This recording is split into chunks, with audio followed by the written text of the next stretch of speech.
믿음으로 살라. 제이시라엘 6장 성찬. 사람이 자기를 살피고 그 후에야 이 떡을 먹고 이 잔을 마실지니.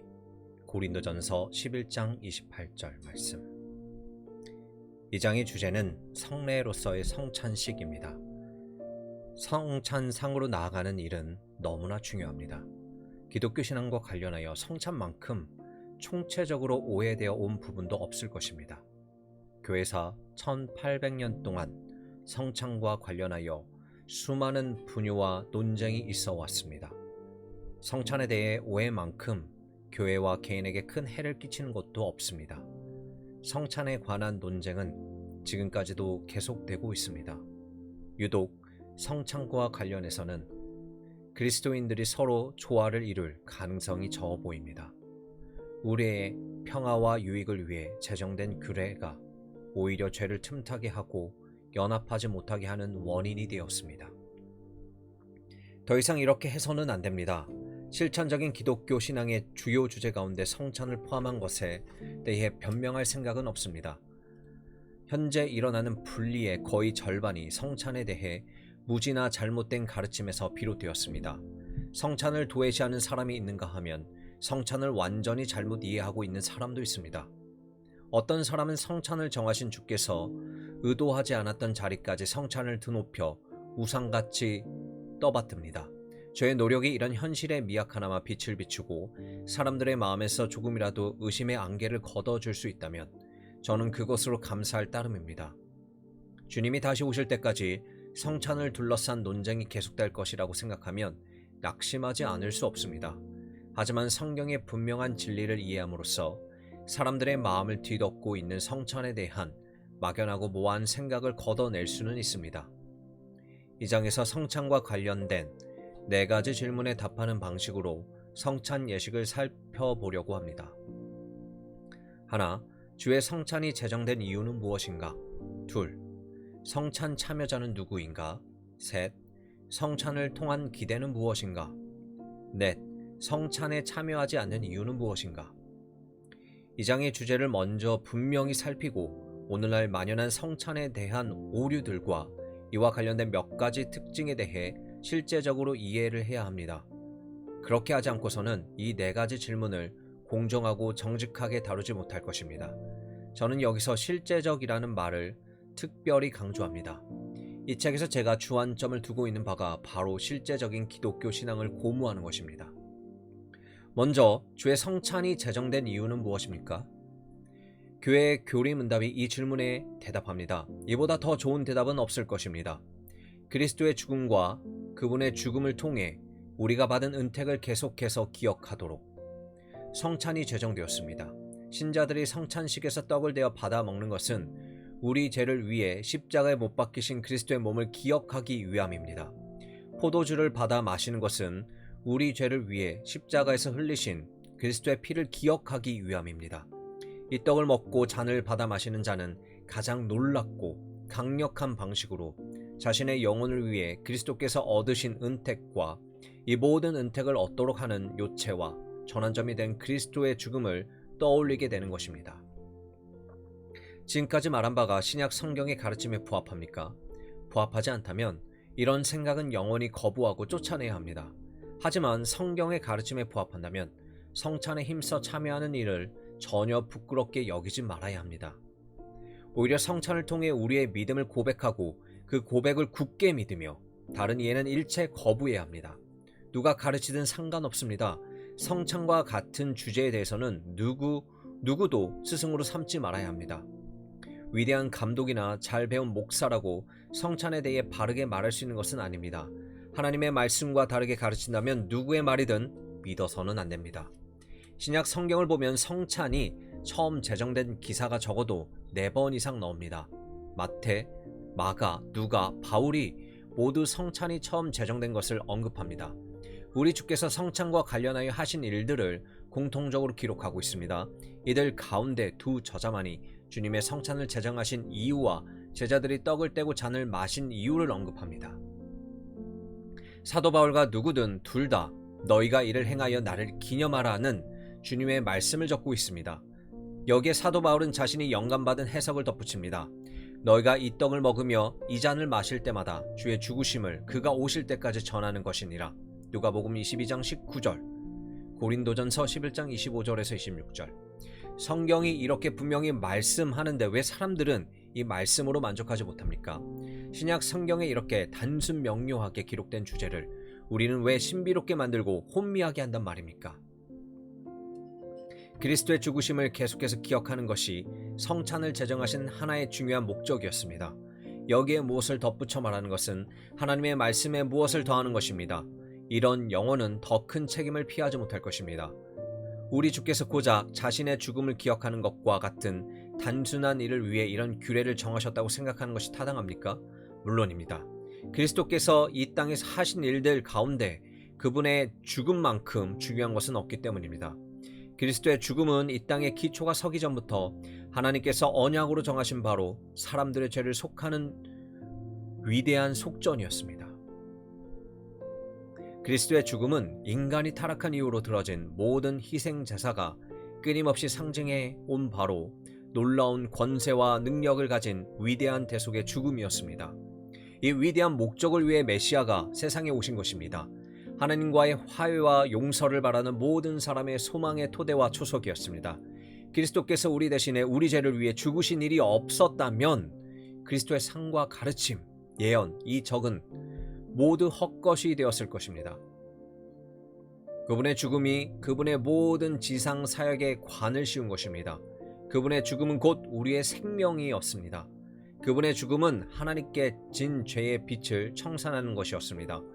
그분의 죽음이 없었다면 모든 피조물 가운데서도 우리는 가장 비참한 자들로 드러났을 것입니다. 그러므로 그분의 죽음을 기억하도록 이런 규례를 정하는 것이 마땅합니다. 불쌍하고 연약하고 죄악된 인간이 끊임없이 기억해야 할 한 가지가 있다면 바로 그분의 죽음입니다. 신약 성경에 주의 성천이 제사로 주어졌고 이 제사를 통해 그리스도의 살과 피가 떡과 포도주의 형태로 그 자리에 실제한다는 말이 있습니까? 신약 성경 어디에도 그런 언급은 찾아볼 수 없습니다. 주 예수께서 제자들에게 하신 이것은 내 몸이니 이것은 내 피니라는 말씀은 곧 내가 들고 있는 이 떡은 내 몸을 상징하고 이 잔은 내 피를 상징한다는 것입니다. 당시 제자들은 예수님의 이런 표현에 익숙했습니다. 이 말씀을 들었을 때 제자들은 밭은 세상이요 좋은 씨는 천국의 아들들이요 라는 예수님의 말씀과 같은 방식으로 받아들였을 것입니다. 예수님이 자신의 살과 피를 들고 그들에게 먹고 마시라고 나누어 주시는 것이라고 생각한 제자들은 하나도 없었을 것입니다. 신약 성경의 어떤 저자도 성찬을 희생 제사로, 성찬상을 제단으로, 기독교 목사를 제사를 드리는 제사장으로 말하지 않습니다. 신약 성경은 그리스도께서 단번에 자신을 드림으로 더 이상 속죄 제사를 드릴 필요가 없게 되었다고 일관되게 가르칩니다. 국교의 기도서에 성찬은 제사로 주어졌고 그리스도의 몸과 피와 떡과 포도주의 형태로 실제한다는 주장을 조금이라도 인정하는 대목이 있습니까? 전혀 그렇지 않습니다. 심지어 제단이라는 말은 단 한 번도 등장하지 않습니다. 성찬을 제사로 부르는 대목은 더더욱 없습니다. 성찬 전체를 통해서 줄기차게 발견된 한 가지는 그리스도의 죽음을 기억하라는 것입니다. 이 기도서는 특별히 말미에서 그리스도의 실제 몸과 피와 떡과 포도주의 형태로 존재하는 생각을 분명하게 명시합니다. 그리스도의 실제 몸과 피는 이 땅이 아닌 하늘에 있다. 성찬과 관련하여 제단, 제사, 제사장, 실제라는 말을 즐겨 쓰는 이른바 국교의 신자들은 국교회가 전혀 사용되지 않은 말들을 쓰고 있다는 사실을 알아야 합니다. 지금 우리가 말하는 것은 정말 중요합니다. 우리는 이 사실을 꼭 붙잡아야 합니다. 절대 놓쳐서는 안 됩니다. 우리의 종교 개혁자들이 온갖 위협을 무릅쓰고 로마 카톨릭과 치열하게 논쟁을 벌이지 않을 수 없었던 대목입니다. 성찬을 제사로 인정하느니 차라리 죽음을 내놓기를 바랐을 정도로 소중한 진리입니다. 성찬에서 그리스도의 실제, 교리로 회귀하고 옛날부터 전해오는 소중한 국교의 성찬식을 로마 카톨릭의 미사로 전략시키는 것은 곧 우리의 순교자들을 모독하고 개신교 종교개혁에 제일 되는 원리를 뒤집는 일입니다. 뿐만 아니라 하나님의 말씀이 분명하게 가르치는 바를 무시하고 우리 주 예수 그리스도의 제사장직을 멸시하는 것입니다. 성찬은 제사가 아니라 그리스도의 몸과 피를 기념하기 위해 제정되었다고 성경은 분명히 가르칩니다. 십자가에서 이루신 그리스도의 대속의 죽음은 죄를 위해 단번에 드린 완전한 제사였기 때문에 다시 반복될 필요가 없다고 성경은 말씀합니다. 우리는 기독교 신앙의 위대한 이 두 가지 원리를 견고히 붙들어야 합니다. 성찬을 제정하신 목적을 분명히 이해함으로써 우리 영혼을 오늘날의 모든 기만적인 가르침부터 안전하게 보호할 수 있습니다. 둘째, 누가 성찬에 참여해야 하는지 살펴보겠습니다. 성찬상으로 나아가 떡과 포도주를 먹고 마실 수 있는 사람은 누구입니까? 먼저 성찬에 참여하지 말아야 할 사람은 누구인지 보면 누가 참여해야 하는지가 더 분명해질 것입니다. 이 주제와 관련된 다른 부분도 그렇지만 특히 이 부분에 대해서 우리는 정말 무지합니다. 통탄을 넘어서 간담이 사늘할 지경입니다. 이 글이 이런 어처구니 없는 상황을 조금이라도 개선시키는 데 일조할 수 있다면 너무나 감사하겠습니다. 존 버년의 철로 역정에 보면 그리스도의 순례 여정을 위협하는 두 거인이 등장하는데 하나는 교황이요 다른 하나는 이교도입니다. 존 버년이 우리가 사는 이 시대를 볼 수 있었다면 무지라는 거인도 언급했을 것입니다. 세례받은 사람은 누구나 성찬에 참여할 수 있다고 주장하는 것은 옳지 않습니다. 세례를 받았다 할지라도 성찬에 참여하기 위해서는 먼저 자신을 돌아보고 합당하게 준비해야 할 필요가 있기 때문입니다. 성찬은 환자의 마음이 어떻든 먹으면 효능을 나타내는 약과는 다릅니다. 마치 성찬에 나오는 것만으로 누구나 유익을 얻기라도 하는 것처럼 일단 모든 회중이 성찬에 참여하도록 해야 한다는 가르침은 성경의 가르침과는 전혀 맞지 않습니다. 게다가 이런 가르침은 사람들의 영혼에 큰 해를 끼치고 성찬에 참여하는 것을 하나의 형식으로 전략시킵니다. 무지로 점철된 예배는 결코 하나님이 받으실 만한 예배가 될 수 없는 것처럼 이유도 모른 채 성찬상으로 나아가는 사람은 바른 자리에 있다고 볼 수 없습니다. 사람이 자기를 살피고 그 후에야 이 떡을 먹고 이 잔을 마실지니 라고 성경은 말씀합니다. 성찬에 참여하는 사람은 반드시 주의 몸을 분별해야 합니다. 다시 말해 성찬이 무엇으로 이루어져 있는지, 성찬이 제정된 이유가 무엇인지, 그리스도의 죽음을 기념하는 것이 무슨 특별한 효용이 있는지 등을 알아야 한다는 것입니다. 하나님께서 어디든지 사람을 다 명하사 회개하고 복음을 믿으라고 하신 것은 맞지만 성찬에 대해서도 똑같이 명하신 것은 아닙니다. 성찬은 결코 부주의하고 경망스럽게 참여할 만한 것이 아닙니다. 성찬은 엄중한 규례입니다. 엄숙하고 진지하게 받아야 합니다. 하지만 이것이 전부가 아닙니다. 공공연하게 죄를 짓고 있고 그 죄를 떠나기로 결심하지 않는 사람은 성찬상에 나오면 안 됩니다. 이는 그리스도를 욕보이고 복음을 경멸하는 것입니다. 그리스도를 죽게 한 죄를 끌어안고 있으면서 그리스도의 죽음을 기념하고자 한다고 고백하는 것은 이치에 맞지 않습니다. 계속해서 죄 가운데 머무는 것은 그 사람이 그리스도를 사랑하지 않으며 그분의 구속에 감사하지 않는다는 부인할 수 없는 증거입니다. 사제에게 고해를 하고 면제를 선언받았기 때문에 스스로 미사에 갈 자격이 있다고 생각하는 로마 카톨릭 신자는 미사가 끝나면 다시 자신의 죄로 돌아갑니다. 성경을 읽지도 않고 성경이 무엇을 말씀하시는지 알지도 못합니다. 하지만 습관적으로 하나님의 계명을 거스르면서 마치 성찬이 자신의 죄를 씻어주고 큰 유익을 주리라고 하는 것처럼 성찬상으로 나가는 국교도가 있다면 그 역시 크게 다르지 않습니다. 그리스도께서 정하신 규례라 해도 악한 습관에 머무는 사람에게는 아무런 유익을 끼치지 못합니다. 기존의 죄에 또 다른 죄를 더할 뿐입니다. 회개하지 않은 죄를 간직한 채 자신이 아직 악과 짝하고 있음을 알면서도 성찬상으로 나와 떡과 포도주를 대면하는 것은 인간이 할 수 있는 가장 악한 일들 가운데 하나요. 완고한 양심으로 나아가는 지름길입니다. 여전히 죄를 품고 있고 그 죄에서 떠날 마음이 없는 사람이라면 무슨 일을 있어도 성찬상으로 나오도록 해서는 안 됩니다. 주의 몸을 분변치 못하고 먹고 마시는 자는 자신의 정죄를 먹고 마시는 것입니다. 죄인 줄 알면서도 공공연하게 그 죄를 버리지 않는 자에게 적용되어야 할 말씀입니다. 뿐만 아니라 스스로 구원받을 만하다고 여기는 사람, 곧 자기 의로 가득한 사람은 성찬에 나올 이유가 없습니다. 스스로 의롭다고 주장할 만큼 잘 사는 사람들은 성찬상으로 나올 자격이 없다고 하는 말이 처음에는 이상하게 들릴 수도 있습니다. 겉보기에는 바르고 도덕적이고 존경받을 만한 사람일 수 있습니다. 하지만 구원을 위해 자신의 선행과 선함을 의지하는 사람이 성찬에 나올 이유가 어디 있습니까?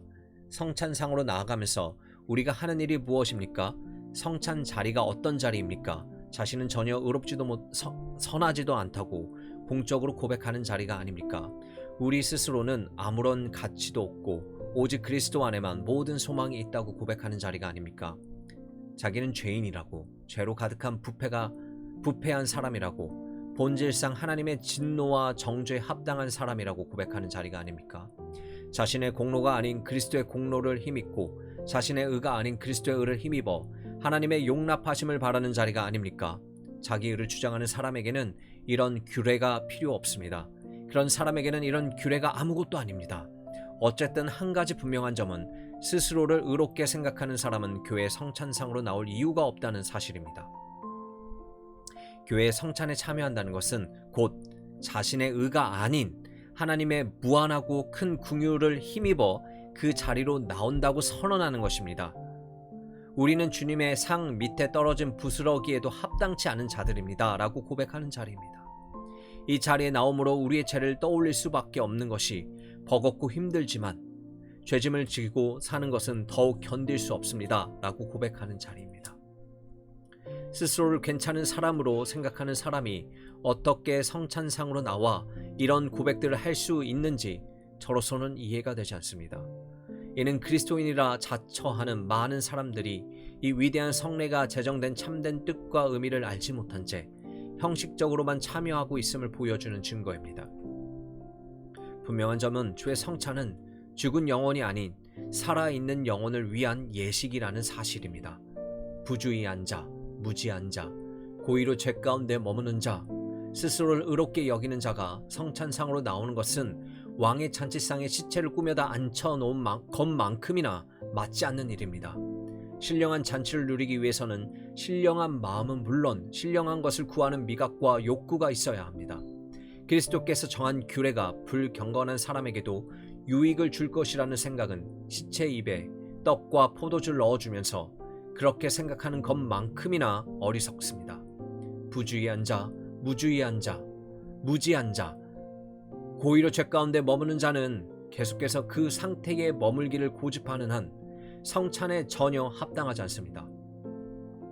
이런 사람들에게 성찬을 독려하는 것은 이들을 이롭게 하는 것이 아니라 해롭게 하는 것입니다. 주의 성찬은 회심이나 칭의를 위한 규례가 아닙니다.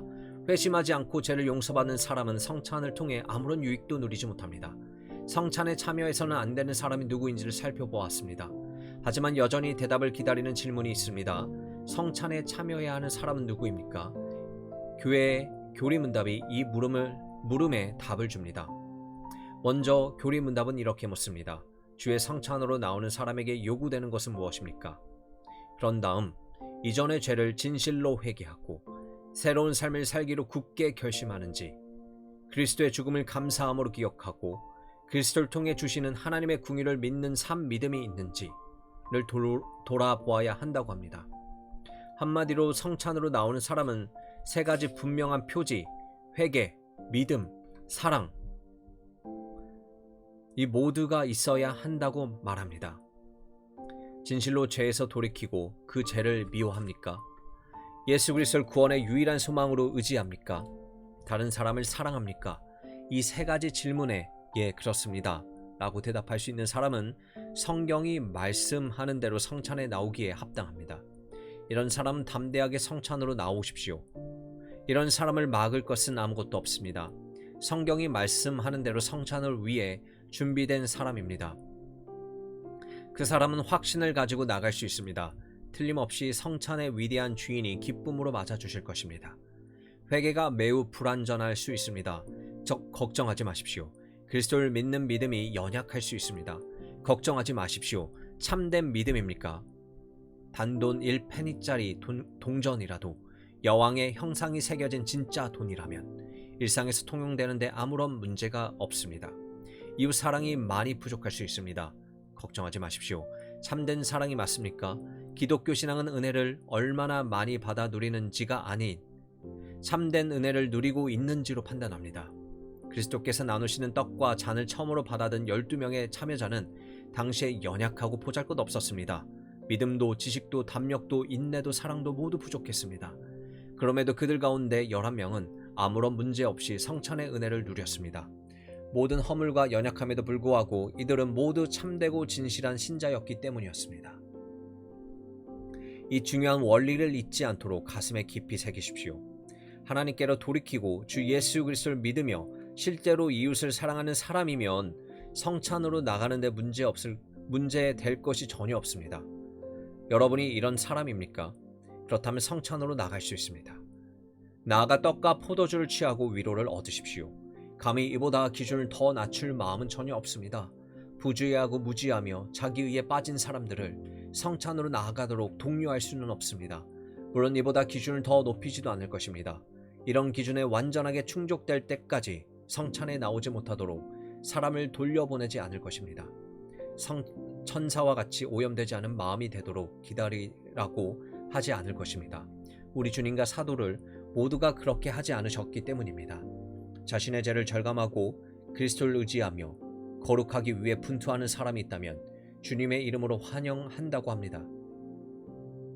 스스로를 연약하고 오류투성이고 보잘것없고 의심 많고 비참하고 가난한 사람으로 느낄 수 있습니다. 성찬으로 나가는데 이런 것들은 문제가 되지 않습니다. 사도 바울은 분명히 이런 사람을 성찬을 위해 준비된 사람으로 받았을 것입니다. 저도 그렇게 할 것입니다. 셋째, 성찬으로 나가는 사람이 기대할 수 있는 유익이 무엇인지 살펴보겠습니다. 매우 중요하면서도 그만큼 오해되고 있는 부분이기도 합니다. 이 부분에서 성례와 전혀 관계가 없는 막연하고 모호하고 불확실한 이해를 갖고 있는 그리스도인들이 많습니다. 대부분의 사람들이 성찬을 먹고 마시면 좋다고 생각합니다. 그러나 정작 무엇이 좋은지에 대해서는 정확히 말하지 못합니다. 성찬에 참여하는 것이 옳은 일이라고 영혼의 유익이 될 것이라고 막연하게 생각합니다. 이는 성찬에 대해 무지한 것이나 마찬가지입니다. 이렇게 성찬에 참여하는 사람들은 그리스도께서 기뻐하실 것이라고 생각하거나 성찬을 통해 어떤 식으로든 실제적인 유익을 얻을 것이라고 기대는 전혀 맞지 않습니다. 예배에 대해서 성경이 분명히 밝히는 원리가 하나 있다면 그것은 바로 지각이 있는 예배입니다. 예배자는 적어도 자기가 무엇을 하는지 알아야 합니다. 마음과 생각은 저 멀리 가 있고 몸만 자리를 지키는 예배는 전혀 예배로서의 가치가 없습니다. 자신이 하는 일이 무엇인지 무슨 일인지 모르고 목사가 하라고 하니까 그저 형식적으로 성찬에 나와 떡과 포도주를 먹고 마시는 사람은 아무런 유익을 얻지 못합니다. 집에 있는 편이 낫습니다. 사람들 사이에 만연한 또 다른 잘못된 이해는 성찬식에 참여하면 천국에 가고 죄가 씻어질 것이라는 생각입니다. 지난해 동안 죄를 다 씻기 위해 연말에 한 번 연례 행사로 성찬식 하는 교구들 때문에 사람들이 은연중에 이런 기만적인 생각을 갖게 됩니다. 집안에 아픈 사람이 있으면 목사를 불러 임종 전에 성찬을 받게 하는 것은 당연하게 여기는 습관에서 기인한 것이라고 할 수도 있습니다. 평생을 믿음 없이 불경건하게 살아온 가족이나 친척이 임종을 앞두고 성찬식을 했다는 이유로 위안을 얻는다니요. 그 사람이 진실로 회개하고 믿었는지 새 마음을 가졌는지 알지 못하고 전혀 신경도 쓰지 않는 것 같습니다. 이들이 아는 것이라고는 그저 죽기 전에 성찬을 받았다는 사실뿐입니다. 이것은 구원받은 증거로 여기고 안심하는 사람들 보며 가슴이 철렁 내려앉습니다. 이런 생각은 그 사람의 마음이 성찬에 대한 무지로 가득하는 안타까운 증거일 뿐입니다. 성경이나 기도서 어디에도 그런 생각을 죽은 자의 구원에 대해 위로의 근거로 말하지 않습니다. 이런 생각을 빨리 버릴수록 교회와 세상에 유익합니다. 여러분은 잊지 마십시오. 성찬은 결코 칭의나 회심을 위한 도구로 주신 것이 아닙니다. 이미 은혜 가운데 거하지 않는 사람에게 은혜를 더할 요량으로 주신 것이 아닙니다. 아직 죄를 용서받지 못한 사람의 죄를 용서하기 위한 것도 아닙니다. 이런 사람이 성찬을 받는다고 안 하던 회개를 하게 하고 안 믿던 예수 그리스도를 주로 믿게 되지도 않습니다. 성찬은 이미 회개한 자를 위한 규례입니다. 회개하지 않는 사람은 회개하기 위한 것이 아닙니다.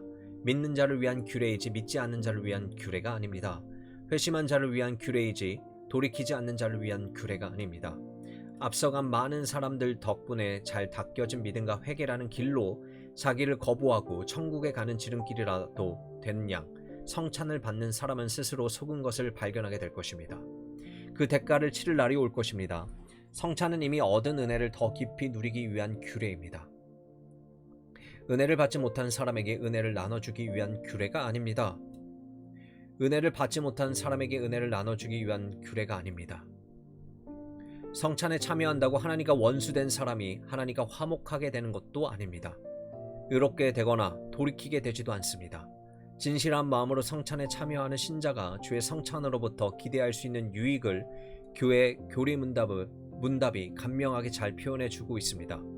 우리 영혼이 새롭게 되고 강건해집니다. 신자가 믿음으로 성찬에 참여함으로써 얻을 수 있는 유익들이 있습니다. 그리스도의 속죄를 보다 선명하게 이해합니다. 그리스도께서 우리의 중보자와 보증인으로서 담당하는 모든 직분을 보면 선명하게 이해합니다.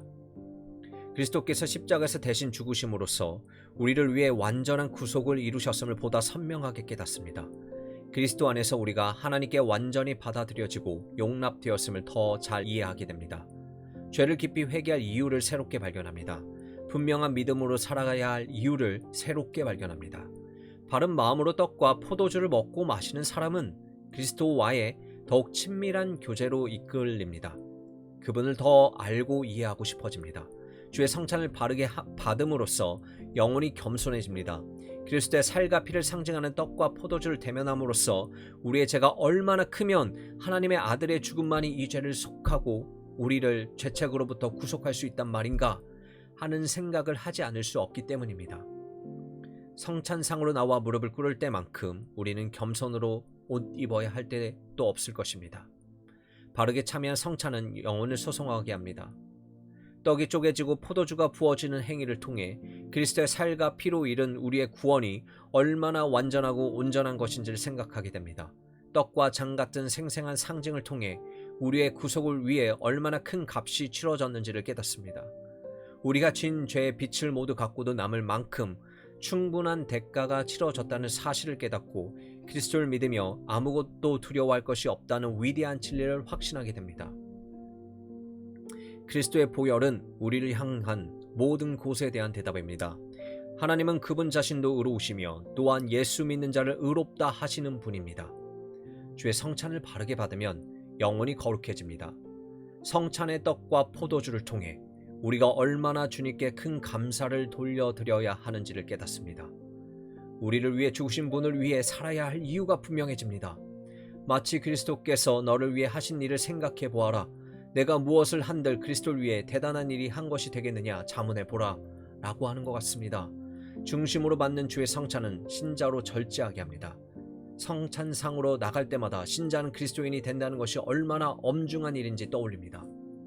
그리스도인으로 신실하게 살아가야 할 의무를 절감합니다. 떡과 포도주가 상징하는 엄청난 값을 치르고 산 몸이 되었으니 그리스도의 소유인 내 몸과 영으로 그리스도를 영화롭게 하는 것이 당연하지 않겠습니까? 이렇게 지식과 믿음을 가지고 정기적으로 성찬하러 나가는 신자는 죄를 허용하고 세상을 본받는 것이 점점 더 힘들어짐을 발견합니다. 바른 마음으로 성찬을 받는 신자는 이와 같은 은택을 누립니다. 성찬에서 떡을 떼고 포도주를 마심으로 신자의 회개가 깊어집니다. 믿음이 자라납니다. 지식이 더해갑니다. 거룩한 삶을 사는 습관이 뿌리를 내립니다. 마음에 그리스도께서 실제로 임재하심을 더욱더 느끼게 될 것입니다. 믿음으로 떡을 떼므로써 그리스도의 몸과 더 친밀한 연합을 누리게 될 것입니다. 믿음으로 잔을 마심으로써 그리스도의 피와 더 친밀한 연합을 누리게 될 것입니다. 자기에게 그리스도가 누구인지, 그리스도께서 자신이 누구인지를 점점 더 명확해집니다. 그리스도와 한 몸이 되고 그리스도께서 자기와 한 몸 되신다는 것이 무엇인지 더 확실히 알게 됩니다. 자기 영혼의 신령한 생명의 뿌리가 물된 동산에 자리하고 있음을 느낄 것입니다. 자기 마음에서 은혜의 역사가 든든히 서가고 진보를 이루는 것을 느낄 것입니다. 자연적인 사람에게는 이 모든 것이 그저 어리석게만 들릴 뿐입니다. 하지만 참된 그리스도인에게 이런 일들은 빛이요 건강이요 생명이요 화평입니다. 참된 신자가 주의 성찬을 복의 원천으로 발견하는 것은 전혀 새삼스러운 일이 아닙니다. 기억하십시오. 지금까지 묘사한 성찬의 유익과 온전한 복을 모든 그리스도인이 똑같이 누린다는 말이 아닙니다. 똑같은 그리스도인이라 할지라도 항상 똑같은 상태가 아닙니다. 성찬으로부터 항상 똑같은 은택을 얻어 누리는 것도 아닙니다. 하지만 참된 신자라면 누구나 주의 성찬을 가장 탁월하고 고상한 도움과 특권으로 여길 것입니다. 이 사실만큼은 분명히 말할 수 있습니다. 누구나 예외 없이 성찬을 하지 못하면 자기 영혼에 가장 큰 손실을 입을 것입니다. 잃어버리기 전까지는 그 가치를 전혀 모르는 것들이 있습니다. 가장 연약하고 겸손한 하나님의 자녀가 성찬으로부터 얻는 복이 어느 정도인지 가늠할 수 있는 사람은 없습니다. 마지막으로, 그렇다면 왜 그렇게 많은 이른바 그리스도인이라는 사람들이 성찬으로 나가기를 꺼리는지 살펴보겠습니다. 많은 사람들이 이미 세례를 받고도 전혀 주의 성찬으로 나가지 않고 있습니다. 그러면서도 믿음을 부인한다거나 그리스도와의 실제적인 교제가 없다는 말은 듣기 싫어합니다. 기독교 예배에 참석하고 기독교를 배웁니다. 결혼식도 예배 형식으로 하고 자녀들에게 유아 세례를 받도록 합니다. 그러면서도 성찬의 자리에는 결코 나가지 않습니다. 수년을 이렇게 살아오면서도 부끄러움을 느끼지 않습니다. 극기야 죽을 때까지 한 번도 성찬에 나가지 않는 사람도 있습니다. 그러면서도 죽음 이후에 소망을 느낀다고 하고 지인들에게 이 소망에 대해 이야기합니다.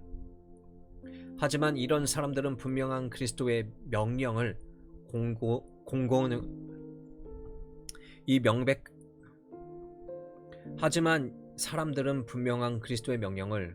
거부하고 불순종 가운데 살다가 죽습니다.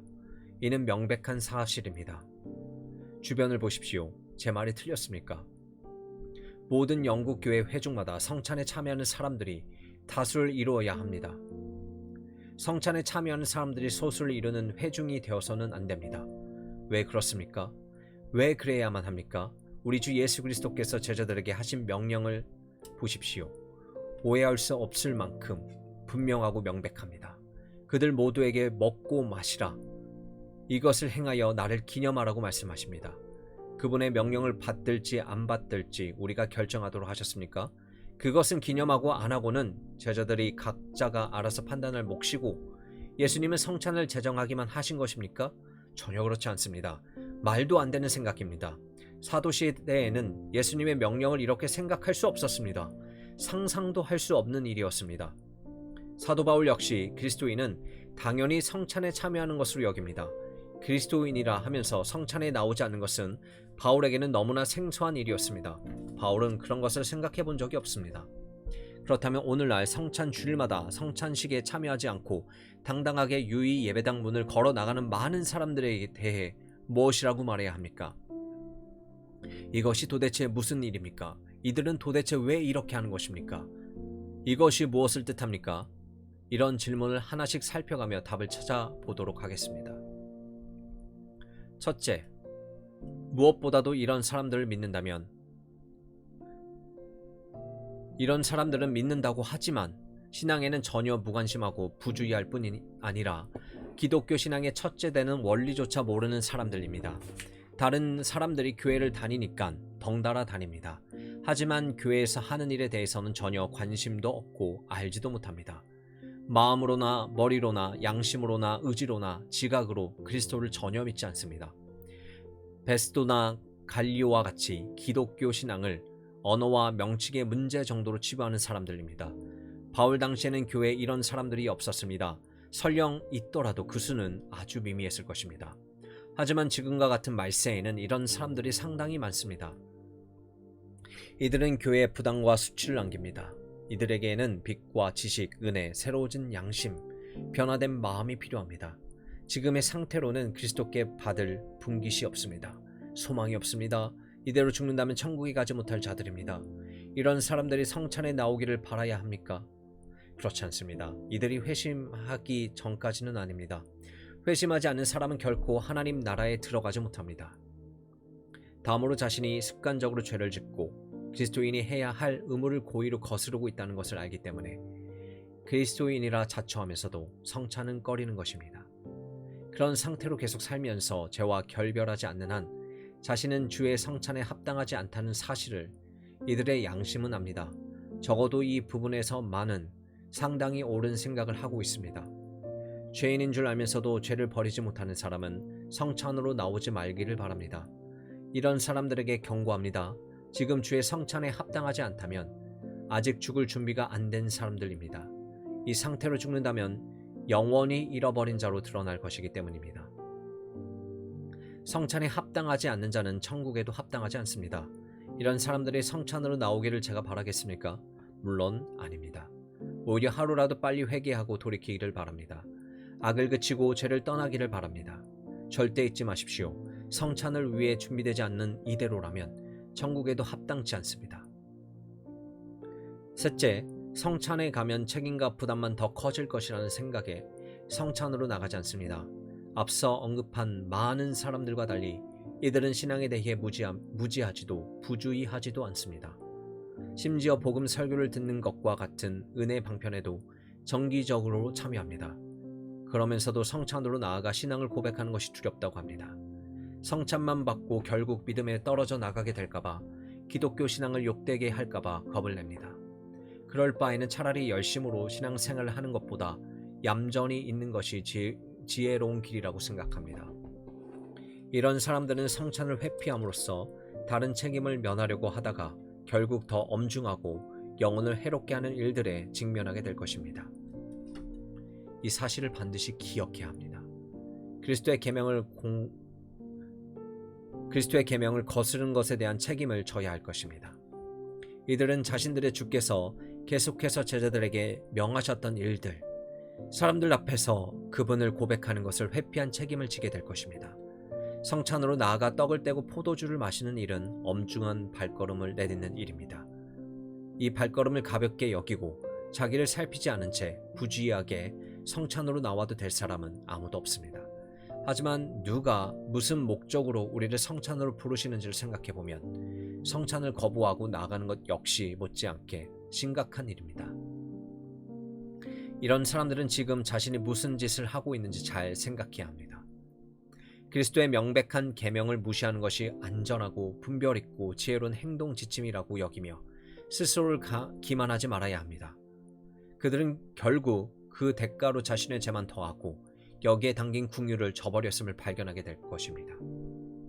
넷째, 스스로 성찬을 받을 자격이 없다고 생각해서 성찬으로 나가지 않는 사람들도 있습니다. 스스로 완전하다고 느끼지 못하면 누구도 성찬에 참여해서는 안 된다는 잘못된 생각에 빠져서 그럴 때가 오기를 기다리고만 있는 사람들입니다. 성찬에 참여할 수 있는 자격을 너무 엄격하게 생각하다가 좌절하고 만 사람들입니다. 내적인 완전을 이루기를 기다리며 살다가 결국 그런 상태는 도달해 보지 못하고 죽는 경우가 허다합니다. 이런 사람들은 성찬에 참여할 자격에 대해 완전히 잘못 생각하고 있습니다. 주의 성찬은 죄를 안 짓는 천사를 위한 것이 아니라 온갖 시험과 유혹으로 가득한 세상을 살아가는 사람, 날마다 은혜와 긍휼이 필요한 연약한 사람을 위한 것이라는 사실을 잊고 있습니다. 자신을 무가치하게 느끼는 것이야말로 우리가 성찬상으로 나아갈 때 가장 필요하고 적합한 태도입니다. 우리의 모든 것에 대해 그리스도께 철저히 의존되어 있다는 사실을 깊이 자각하는 것이야말로 우리가 성찬상으로 가지고 나아갈 수 있는 최상의 마음입니다. 이런 부류에 속한 사람은 자신이 성찬을 위한 합당한 토대 위에 서 있는지 자의적인 빛 가운데 서 있는 것은 아닌지 진지하게 고려해 보아야 합니다. 스스로 완전한 마음, 완전한 동기, 완전한 느낌, 완전한 회개, 완전한 사랑, 완전한 마음이라 느낄 때까지 기다린다면 그 기다림은 영원히 끝나지 않을 것입니다. 어느 때든지 이런 마음으로 성찬에 참여한 사람은 없습니다. 우리 주님과 사도들의 시대는 물론이거니와 세상이 존재하는 앞으로도 그런 사람은 없을 것입니다. 오히려 문자 그대로 성찬에 나올 자격과 가치가 있다고 느낀다는 말은 곧 은밀한 자기의로 가득 차 있다는 뜻입니다. 하느님 보시기에 성찬에 가장 합당하지 않은 사람이란 증거입니다. 처음 은혜의 보좌로 나아갈 뿐 아니라 죽을 때까지 우리는 죄인으로 남아있을 것입니다. 변화되고 새롭게 되고 거룩하게 된 회심자이기도 하지만 여전히 죄인인 것도 사실입니다. 요컨대 스스로 비참한 죄인으로 절감하지 않는 사람은 결코 성찬에 합당하지 않습니다. 다섯째, 성찬에 합당하지 않는 사람들이 성찬을 받는다고 성찬에 참여하기를 거부하는 사람들이 있습니다. 다른 사람들이 성찬을 합당치 않게 받는 것을 보고 성찬 자체를 거부하는 것입니다. 그리스도께서 정하신 규례를 거부하는 것은 정당화하는 사람들이 되는 모든 이유 가운데 이처럼 어리석고 빈약한 비합리적이고 비성경적인 것도 없습니다. 평생 성찬을 받지 않겠다는 말이나 마찬가지입니다. 언제 우리가 성찬에 참여한 모든 사람이 진실로 회심하는 모습을 볼 수 있겠습니까? 이것은 다른 사람들을 판단하는 가장 건강하지 못한 태도입니다. 남의 하인을 비판하는 너는 누구냐? 내가 올 때까지 그를 머물게 하고자 할지라도 내게 무슨 상관이 있느냐? 로마서 14장 4절, 요한복음 21장 22절. 다른 사람들이 성찬을 더럽히고 악용한다고 해서 우리가 이 위대한 특권을 거부할 이유가 어디 있습니까? 우리 주님보다 자신을 더 지혜롭단 말입니까? 누가복음에 따르면 최초의 성찬을 나누는 제자들 가운데 가룟 유다도 있지 않습니까? 성경은 이런 사람들이 근거로 말하는 것을 전혀 언급하지 않습니다. 사도 바울은 성찬에 참여하는 사람들의 불경건한 태도를 책망하고 있습니다. 하지만 성경 어디에도 성찬에 합당하지 않게 참여하는 사람들이 있기 때문에 성찬에서 물러나라는 말은 없습니다. 기록된 성경이 말씀하는 것보다 더 지혜로운 채 할까봐 조심하십시오. 알곡과 가라지의 비유를 보십시오. 알곡과 가라지가 추수 때까지 어떻게 함께 자라는지 보십시오. 완전한 교회, 완전한 회중, 완전한 성찬 참여자는 죄와 혼란으로 점철된 이 땅에서 기대할 수 있는 것이 아닙니다. 가장 고상한 은사를 사모하고 다른 사람들의 죄를 짓지 못하도록 하는 것도 중요합니다. 하지만 다른 사람들이 무지한 죄인이어서 그들의 양식을 해롭게 한다고 해서 나까지 굶어 죽을 필요는 없습니다. 다른 사람들이 합당하지 않은 성찬을 먹고 마신다는 것 때문에 우리가 성찬을 거부하고 등질 필요가 없는 것입니다. 이것이 오늘날 그리스도인으로 자처하는 많은 사람들이 성찬으로 나오지 않으면서 근거로 말하는 가장 흔한 핑계들입니다.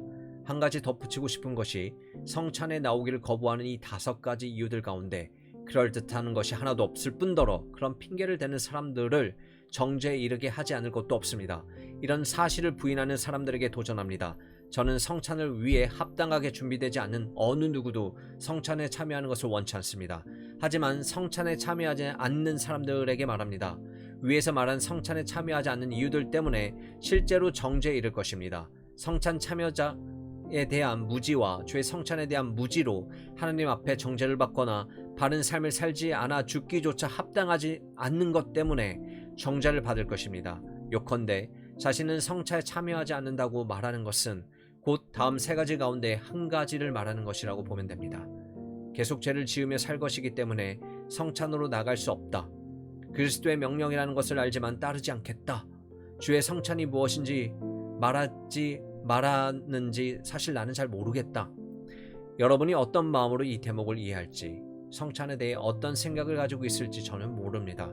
하지만 여러분에게 오늘날 같은 시대에 반드시 숙고해 보아야 할 몇 가지 경고를 바라며 이 주제를 마무리하려고 합니다. 첫째, 무엇보다도 주의 성찬을 소홀히 하지 마십시오. 주 예수 그리스도께서 자신의 유익을 위해 정하신 규례를 무정하게 거부하는 사람의 영혼이 바른 상태에 있다고 하지는 못할 것입니다. 아직 심판이 우리를 기다리고 있습니다. 이 땅에서 행한 모든 행위에 대한 책임이 있는 대답을 해야 할 시간을 앞두고 있습니다. 일생을 그리스도께 정해 주신 규례를 통해 그분을 만나기를 거부한 사람이 어떻게 이 날을 고대하고 위로와 평강 가운데 그리스도를 대면할 기대를 할 수 있을지 저는 잘 모르겠습니다. 이 말이 찔립니까? 지금 자신이 성찬에 대해 어떻게 하고 있는지 잘 생각해 보십시오. 둘째, 주의 성찬을 함부로 부주의하게 형식적으로 받지 마십시오. 마음은 성찬에 아랑곳하지 않으면서 사지 몸만 성찬상으로 나가는 떡과 포도주를 먹고 마시는 것은 크나큰 죄를 짓는 것입니다. 스스로 위대한 복을 걷어차는 짓입니다. 다른 모든 규례가 그렇겠지만 성찬의 규례 역시 참여하는 마음 상태가 중요합니다. 모든 것이 여기에 달려 있습니다. 회개, 믿음, 사랑도 없이 죄와 세상으로 가득 찬 마음으로 성찬상으로 나가는 것은 유익은커녕 해로움만 더할 뿐입니다. 이 말이 찔립니까? 지금 자신이 성찬에 어떻게 참여하고 있는지 잘 생각해 보십시오. 셋째, 주의 성찬을 우상시하지 마십시오. 성찬을 기독교 신앙의 가장 우선되는 규례로 여기는 사람은 자신이 증명하지도 못할 말을 하는 것입니다.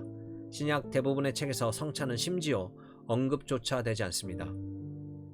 목사의 의무에 대해 디모데와 디도에게 보낸 편지를 보면 성찬은 전혀 언급되지 않습니다. 성찬에 참여하는 것보다 회개하고 돌이키고 믿고 거룩해지고 거듭나고 마음의 은혜를 누리는 것이 훨씬 더 중요합니다. 이런 것들 없이도 구원은 없습니다. 하지만 성찬이 없다고 해도 구원을 못 받는 것은 아닙니다. 십자가에서 회심한 강도는 성찬이라고 받아본 적이 없습니다. 가룟 유다는 성찬에 참여했습니다. 주의 성찬을 기독교 신앙에서 가장 중요하고 중심적인 것으로 삼고자 하는 유혹이 듭니까? 기도와 설교보다 더 중요한 것으로 삼고 싶습니까? 조심하십시오. 자신의 성찬을 어떻게 대하고 있는지 잘 생각해 보십시오. 넷째, 주의 성찬에 꾸준히 참여해야 합니다. 성찬의 자리는 결코 빠지지 마십시오. 그 자리를 지키기 위해 모든 노력을 다하십시오. 몸의 건강을 위해서는 운동하는 습관이 중요합니다. 영혼의 건강을 위해서도 모든 은혜의 방편을 정기적으로 누리는 것이 중요합니다.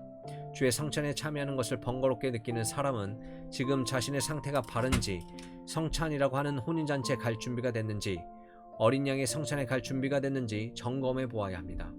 부활한 예수님이 오시는 자리에 도마가 제자들과 함께 있었다면 나중에 그렇게 뜬금없는 짓을 하지 않았을 것입니다. 예수님이 오시는 그 자리를 비웠던 도마는 그 자리에서 제자들이 누렸던 복을 놓쳐버렸지 않습니까? 이 말이 찔립니까?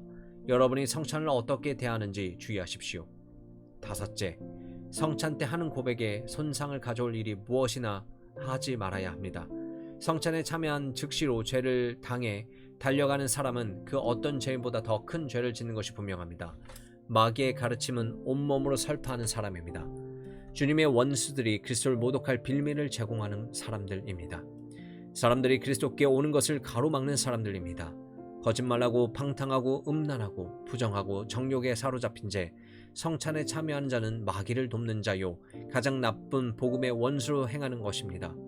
이 말이 찔립니까? 지금 자신의 어떤 상태인지 보십시오. 마지막으로 성찬을 기대하며 참여하는데도 성찬의 큰 유익을 누리지 못하는 것처럼 느낄 수 있습니다. 이렇게 해도 결코 낙심하거나 절망하지 마십시오. 여러분의 기대가 너무 커서 그런 것일 수도 있습니다. 겉으로는 잘 드러나지 않는다 해도 여러분의 영혼의 뿌리는 더욱 강건하게 자라고 있을 것입니다. 이 땅은 천국이 아닙니다. 우리는 눈에 보이는 것이 아닌 믿음으로 행하고 이 땅에서 완전을 기대하지 말아야 합니다. 이런 사실을 마음에 깊이 새기십시오. 아무 이유 없이 소모적으로 스스로에 대한 반감을 키울 필요는 없습니다. 여러분에게 말합니다. 지금 우리가 다루는 이 주제를 진지하게 숙고해 보아야 합니다. 저는 잘못을 범하기 쉬운 가련한 죄인에 불과합니다. 하지만 한 가지 마음에 결정한 것이 있다면 그것은 다음과 같습니다. 주의 성찬과 같이 분명한 어조로 말하는 것을 요구하는 진리도 없습니다.